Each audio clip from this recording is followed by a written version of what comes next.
Because if we found out the Ark of the Covenant was, in fact, a real object and we know where it is and it does match the description in the Bible, that kind of changes everything. In Ethiopia, there's a specific church in Ethiopia that has always been rumored to be the place where the Ark of the Covenant is stored. And there's these guarders of these people that are guards of this area, and they all develop cataracts. They all have like radiation poisoning, and they're guarding this one particular area. They won't let anybody look at it. They won't let anybody talk about it. And Graham got fascinated by this.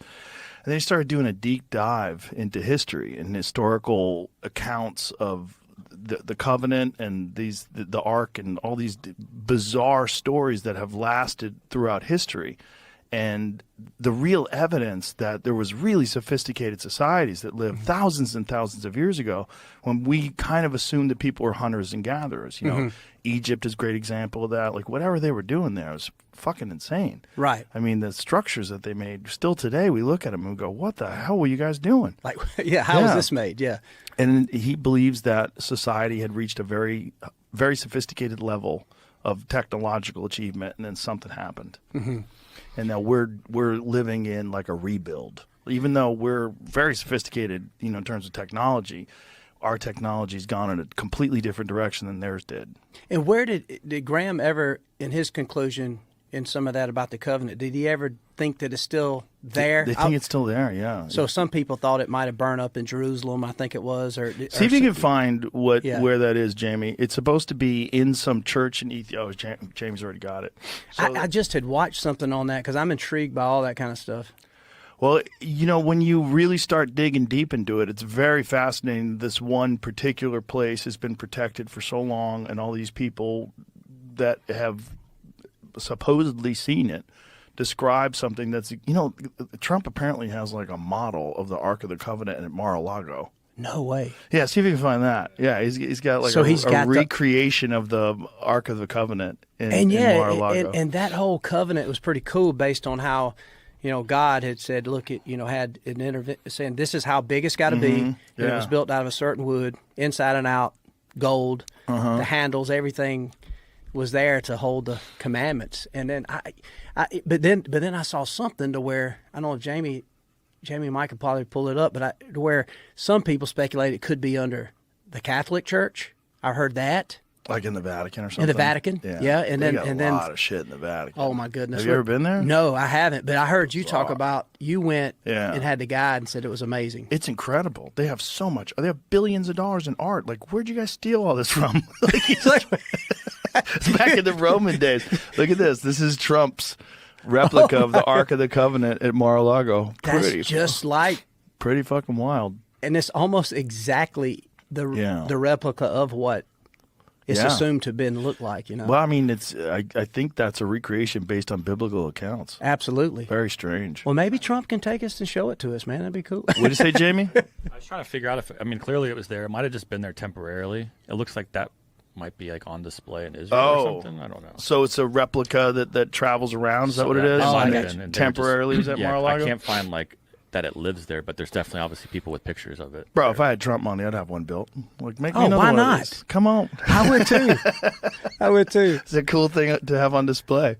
I mean, I wonder what it was. I mean, if these guys really are guarding it in Ethiopia, like, what is the radiation from? Like, why do they all get developing cataracts and radiation sickness? The sign of the seal, was that about Ethiopia and the Ark of the Covenant? Yeah. What's your take on all that?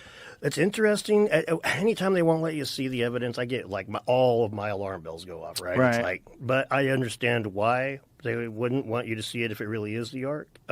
I'd like to see, I guess the best thing we could do to test it without seeing the Ark would be to look into the claims that these guys go blind and they show signs of radiation. Yeah, let's explain to everybody what the claim that they believe that this one church in Ethiopia actually possesses the Ark of the Covenant, and that these priests that are supposedly guarding this, they all exhibit signs of radiation poisoning. Yes, they all just exhibit signs of radiation poisoning. They go blind, they die quickly, and then somebody else, and one priest at a time, is allowed to be like the caretaker of the Ark. And how long do they live? They want to say like a couple of years, something like that. I can't remember. Really? It's been not very long. Yeah. They die pretty quick. Imagine that job. Well, something that has that much radiation that kills people so quickly, wouldn't that be something that you could measure from outside of the church? You would think that our boys would be all over that with the satellites. It'd be like, yeah, that's a spot to watch out for. Send a team. Right.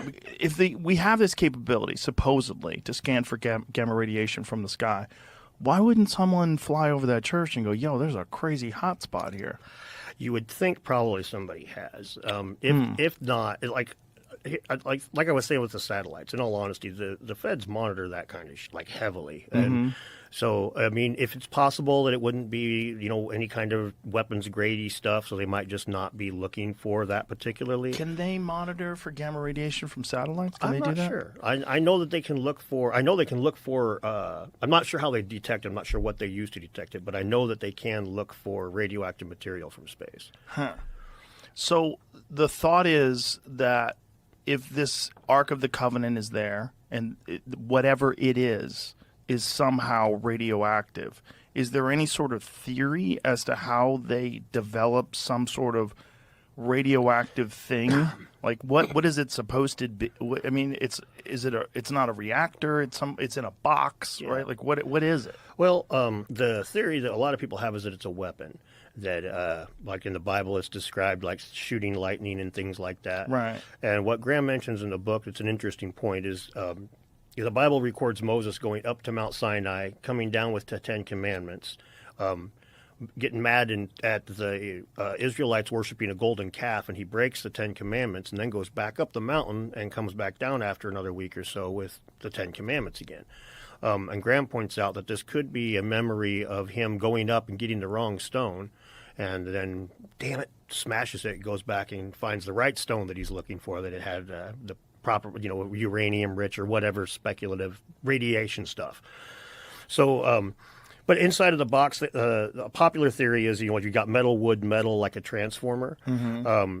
And so the popular theory is it's a way to generate electricity, and it was also described like the way that guys in the Bible are, if they touch it, they have to carry it with sticks, and if they touch it even to steady it, they get killed and stuff. But I honestly, I don't see it being a transformer. That wood metal or metal wood metal thing has to be stacked. You're not just getting it with one layer like the Bible describes. But it's an interesting thing. When you say it has to be stacked, you mean spaced in between each layer? Yeah, like if you've ever seen a doorbell transformer. No. Okay, transformers at the bottom of it will have multiple plates. It'll be like a plate of metal and then a plate of silicone or something like that that's conductive, non-conductive, conductive, non-conductive, and there'll be multiples of those. And this is part of the electromagnetic changing of the because what a transformer does is it steps electricity up or down and swaps voltage for amperage, basically. So the metal plates are part of it. So the idea is that this thing would collect electricity inside the box, and then the Israelites would use it to throw lightning at the enemies. Now, there's still a lot of speculation as to how the box would work, but Moses was also said to, after going up and seeing God, he was said to have had to cover his face with a cloth for the rest of his life because it was shown. And Graham speculated in that book that it might be because of radiation sickness or something. His face was covered in sores for the rest of his life. So it is interesting.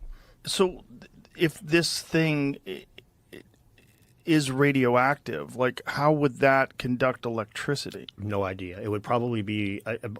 If it was, maybe it's the power source, like we have radioactive batteries on satellites and they convert that radiation into electricity. So it's possible. I mean, I'm not really too big on the ancient high technology, but I'm always willing to speculate and look at the angles on it, and that's basically where they come from, the guys that are really big into the Ark.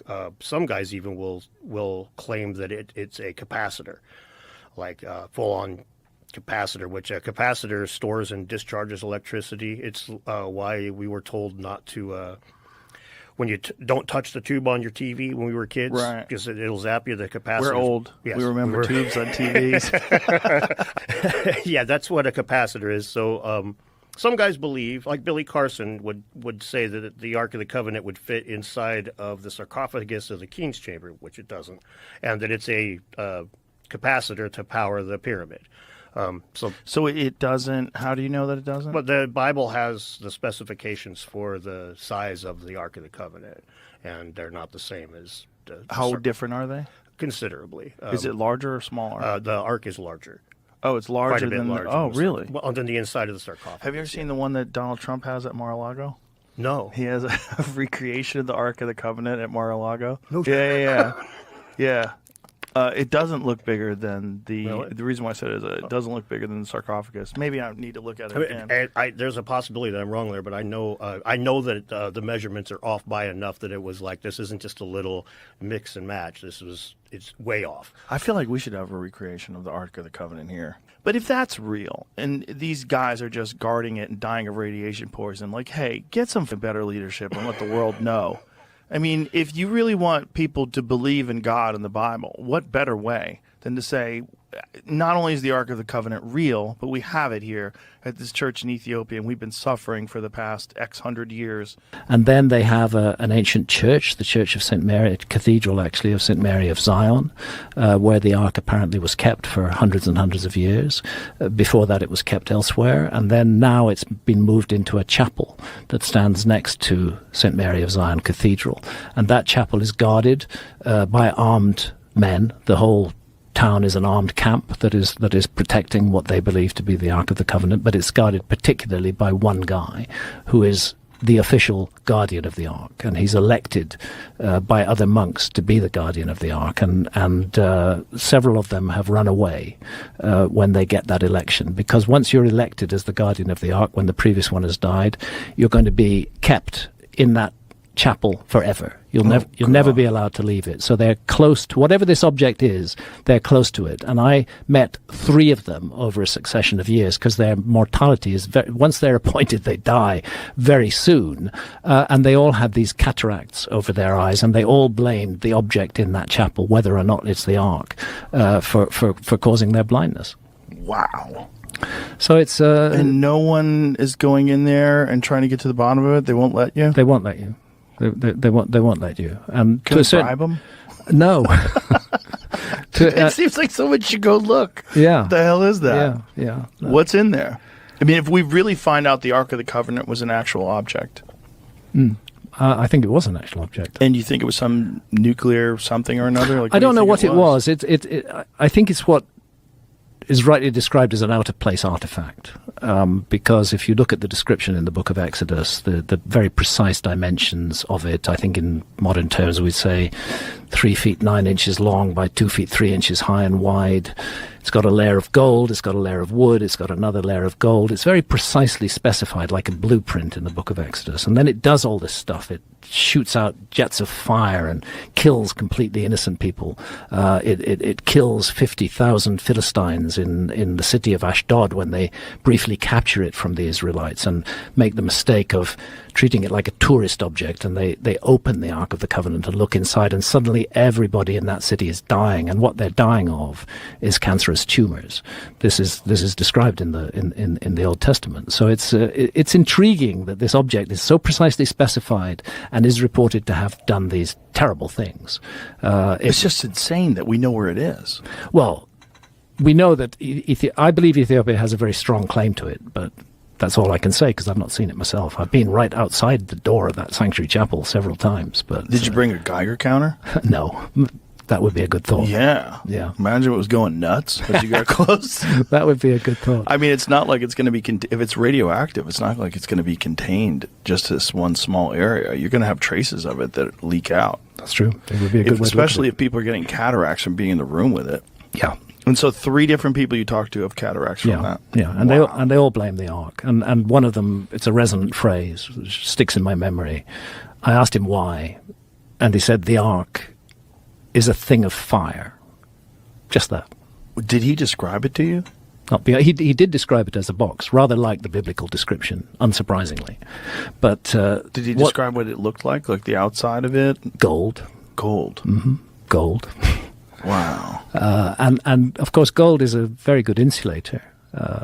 against radiation. I don't want to go too far down this track. To me, the fascinating thing is that Ethiopia is the only country in the world that actually claims to have the Ark of the Covenant. That it's central to religion and culture in Ethiopia today. That there's much to support that argument, particularly in the form of the Falashas, the Ethiopian Jews, and their very ancient traditions about how they got to Ethiopia in the first place. In context of all of that, I think Ethiopia has a very good claim, very interesting claim, and that's why I wrote a book about it.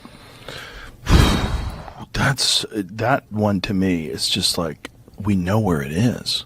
Yeah. That one to me is so crazy that someone is keeping that information from the rest of the humans. Yeah. Because if we found out the Ark of the Covenant was, in fact, a real object and we know where it is and it does match the description in the Bible, that kind of changes everything. Now, all of a sudden, the Bible is not just stories and myths.